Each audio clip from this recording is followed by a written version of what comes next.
BNP জামাত থেকে ক্ষমতা তৃতীয় কোনো পক্ষের কাছে চলে যেতে পারে। রাজনীতিতে হঠাৎ অবিশ্বাস্য সমীকরণ এবং নজিরবিহীনভাবে নানান শক্তি মাঠে নেমে গেছে। দর্শক, বিএনপি সরকার পতন হতে পারে, তবে পতন হলে যে জামাত এনসিপি ক্ষমতায় আসবে বিষয়টা এরকম নয়। যার ফলে জামাত এনসিপিকেও সিরিয়াস হতে হবে যে না, আমরা বিএনপি সরকারের পতন চাই না। বিএনপি ক্ষমতায় থাকুক, কিন্তু বিএনপি যে সন্ত্রাস করছে এগুলো সংশোধন হোক, ছাত্রদলের সন্ত্রাসের লাগাম টেনে ধরা হোক, জরুরি ভিত্তিতে বিএনপি অপারেশন ক্লিন হার্ট 2 চালিয়ে কিছু বিএনপি সন্ত্রাসীকে সরিয়ে দিক, যেমন ছাত্রদল সন্ত্রাসী সরিয়ে দিক, ওই যারা ক্লিচ হাতে ঘুরে, কিংবা ইসলামী বিশ্ববিদ্যালয়ের সাবেক ছাত্রদল সভাপতি যারা শিবিরকে হত্যার হুমকি দেয়, এরকম কিছু লোককে যদি অপারেশন ক্লিন হার্টের আন্ডারে সরিয়ে দেওয়া যায়, বিএনপি সরকার টিকে যাবে। BNP Sarkar should do that. জামাতের উচিত কোঅপারেট করা, কিন্তু ঘটনা ভিন্ন দিকে যাচ্ছে। আমি একটা কথা আগেই বলেছি, আবারও বলছি, রাজনীতিতে আমরা খালি চোখে যা দেখি সবসময় রাজনীতি সেরকম নয়। আপনি দেখেন যে বিএনপি জামাত, কখনো বিএনপি হিট, কখনো জামাত হিট, এখন আবার NCP hit, NCP spring, NCP rising চলছে।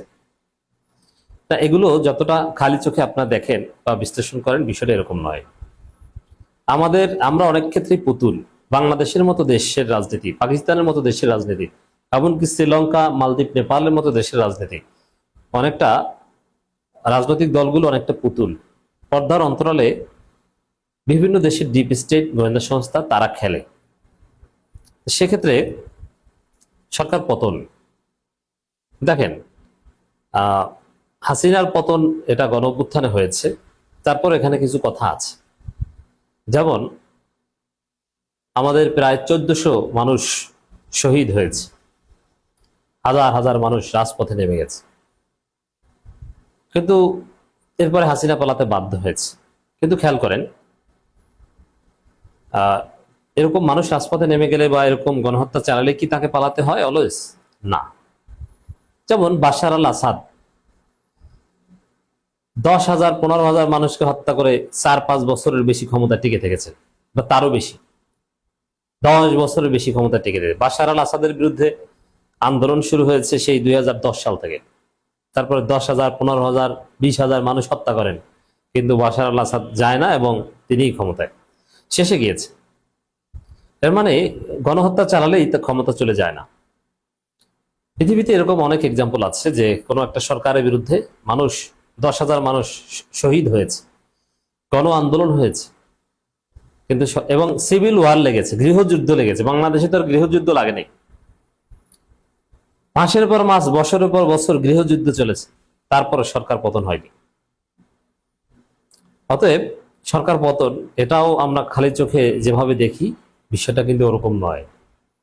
যেমন একটু জুলাই আগস্টের দিকে তাকান। হ্যাঁ, ইতিহাসে সবচেয়ে বড় আন্দোলন বাংলাদেশে হয়েছে, মানুষ রাজপথে নেমে গেছে। কিন্তু যদি বিষয়টা এরকম হতো যে হাসিনা পালায়নি, হাসিনা পালাবে না, তিনি গণভবনের মধ্যে কোনো বাংকারের মধ্যে বা গণভবনে থাকবেন, আর সেনাবাহিনী তারা হাসিনাকে রক্ষায় সর্বোচ্চ ভূমিকা পালন করবেন। সেনাবাহিনী যদি গণভবনকে ঘিরে রেখে ইচ্ছা মতো গুলি করত, পাখির মতো, বৃষ্টির মতো গুলি করত, এবং পুলিশ সহ আরো যারা আছে তাদের সবাইকে যদি সক্রিয় করা হতো, অথবা বাংলাদেশে জঙ্গি হামলা বা জঙ্গিবাদের উত্থান হয়েছে এই ধোয়াতলে যদি ভারত হাসিনা যেরকম ঢাকা অ্যাটাক করার আমন্ত্রণ জানিয়েছিল, ভারত যদি অ্যাটাক করত, সেনাবাহিনী যদি আন্দোলনকারীদের বিপক্ষ নিত এবং ভারত যদি অ্যাটাক করত, তাহলে আপনি চিন্তা করেন কি হতো।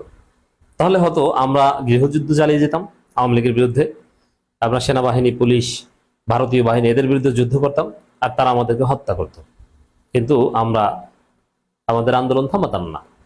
আসিফ মাহমুদরা ভিডিও দিয়ে রেখেছিলেন যে আমরা থানার অস্ত্র লুট করে তারপর ওদের বিরুদ্ধে যুদ্ধ করতাম। এভাবে চলতে থাকতো, কোথাও ওরা পরাজিত হতো, কোথাও আমরা জিততাম, কিন্তু সরকার পতন হতো না। অর্থাৎ সরকার পতন বললেই হয় না, দেশি বিদেশি নানান ডিপ স্টেট এবং নানান মেকানিজম মেলা লাগে। হাসিনার পতন, হাসিনা পতন হয়েছে, পালাবে, এটা সব কিছু মিলে গিয়েছিল, 2-2-4 মিলে গিয়েছিল। যুক্তরাষ্ট্র থেকে শুরু করে সবাই চেয়েছিল এবং ভারতও চেয়েছিল। ভারতও শেষ পর্যন্ত বুঝেছে যে না, এখানে রক্ষা করতে যাওয়াটা ঠিক হবে না। সেনাবাহিনীও হাল ছেড়ে দিয়েছে যে না, হাসিনার পতন আমরা চাই। কিন্তু এরকম না চাইলে কিন্তু পতন হতো না। তো জনগণ চাইলে যে সব ক্ষেত্রে হয়, বিষয়টা এরকম নয়। ইমরান খানের উত্থান, ওটাও ডিপ স্টেট, পতন এটাও ডিপ স্টেট।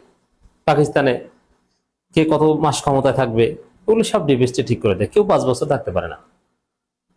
তো দর্শক, এই জায়গায় ডিপ স্টেটের এক মহা খেলা আছে। তো সেই জায়গায় বিএনপি সরকারের পতন নানান শক্তি চায়, ভেরি সিরিয়াস, নানান শক্তি চায়। এবং বিএনপি সরকার পতন ঘটালে যে জামাত এনসিপি বিরোধী দল হিসেবে অটোমেটিক্যালি ক্ষমতায় আসবে, বিষয়টা এরকমও নয়। এমন শক্তি ক্ষমতায় আসবে, বিএনপি জামাত এনসিপি সবাই মারা খাবে এবং নতুন একটা রাজনৈতিক বন্দোবস্ত কায়েম হবে। তখন আওয়ামী লীগকেও ভিন্ন ফরম্যাটে দৃশ্যপটে আনা হতে পারে, নতুন নির্বাচনের মাধ্যমে আওয়ামী লীগকে বিরোধী দল বা এরকম কিছু বানানো হতে পারে, নানান কিছু হতে পারে। প্রচলিত রাজনীতির যে হিসাব নিয়ে সব উল্টেও যেতে পারে, আপনি কল্পনা করতে পারবেন না। তো এরকম প্রক্রিয়া চলছে, এটা অশনি সংকেত। এজন্য আমরা বলবো যে বর্তমানে যেটা চলছে এর পুরো দায় তারেক জিয়ার, বিএনপি। কিন্তু যদি বিপদ আসে, তাহলে তারেক জিয়া একা বিপদগ্রস্ত হবেন তা না, জামাত সহ বিপদগ্রস্ত হবেন, এনসিপি সহ বিপদগ্রস্ত হবেন। দেখেন, এই যে ছাত্র দলের সন্ত্রাসীরা হঠাৎ করে জেগে উঠেছে এবং কেউ কেউ হত্যার হুমকি দিচ্ছে, শিবিরকে প্রকাশ্যে বলছে যে আমরা হত্যা করব, এবং এই জামাত এমপিদের গাড়িতে হামলা করা হচ্ছে, থানার ভিতরে ঢুকে মব করা হচ্ছে, এবং এই পরিস্থিতি বিএনপি সামাল দিতে পারছে না বা দিচ্ছে না, বরং বিএনপি জড়িত। এরই মধ্যে আবার খবর দেখেন, আমি যে কারণে এতক্ষণ এত কথা বললাম, এনসিপিতে যোগ দিয়ে সরকার পতনের হুঁশিয়ারি দিলেন ইসহাক সরকার। তা এই যে খেলায় ইসহাক সরকাররা এনসিপিতে যোগ দিবেন 3000 নেতাকর্মী নিয়ে, সামনে এরকম আরো অনেক ইসহাক সরকার দেখবেন যে এনসিপিতে যোগ দিচ্ছে। এগুলো সব গোয়েন্দা সংস্থার খেলা, এবং তারা বলছে যে সরকার পতন। হ্যাঁ, বিএনপি সরকার পতন সম্ভব। বিএনপি সরকার একটা শিশু সরকার, নরবরে সরকার। বিএনপি সরকারের পতন মুখের ফুক। এই যে জামাতের শাহরিয়ার কবিরও বলছে বিএনপি সরকার পতন কোনো ব্যাপার না, টিকতে পারবে না। যে কিছু কয়েক লক্ষ লোক ঢাকায় আনলে বিএনপি সরকার একদিনও টিকতে পারবে না। ইটস ট্রু, বিএনপি সরকারের পতন এটা 1-2 ব্যাপার। এটা কোনো সরকারের মধ্যেই পড়ে, এটা একটা ধৈর্যের সরকার। তবে হ্যাঁ, যদি সরকারের পতন হয়, ইসহাক সরকাররা যেটা বলছে যে সরকার পতন ঘটাবো আমরা, সময় দিব না, কেউ কেউ 36 ঘন্টার কথা বলছেন, যদি এটা অনেকটা হুঁশিয়ারি যে ভালো হয়ে যান। কিন্তু সত্যিকার অর্থে যেহেতু বিএনপি সরকার নরবরে একটা ধৈর্যের সরকার, তাদের যদি পতন ঘটায়, এটা সবার জন্য বিপদ বয়ে আনবে। তবে বাংলাদেশকে অস্থিতিশীল করতে নানান সংস্থা, নানান ডিপ স্টেট এরা চেষ্টা করছে, এবং এরা চায় যে বিএনপি সরকার পতন হোক, এরপরে সবাই মিলে মারা খাক। না, আমরা চাই যে বিএনপি সরকার ভালো হয়ে যাক, সন্ত্রাস থেকে ফিরে আসুক। এই জন্য বিএনপি সরকারকে বলবো যে আপনারা একটা অপারেশন ক্লিন হার্ট চালান, সেখানে ওই ক্রিস হাতে যাদের দেখা গেছে এবং যারা হত্যার হুমকি দেয়, এদেরকে খেয়ে দিন, আপনারা টিকতে পারবেন, জাতি দেশ সবাই বাঁচবে।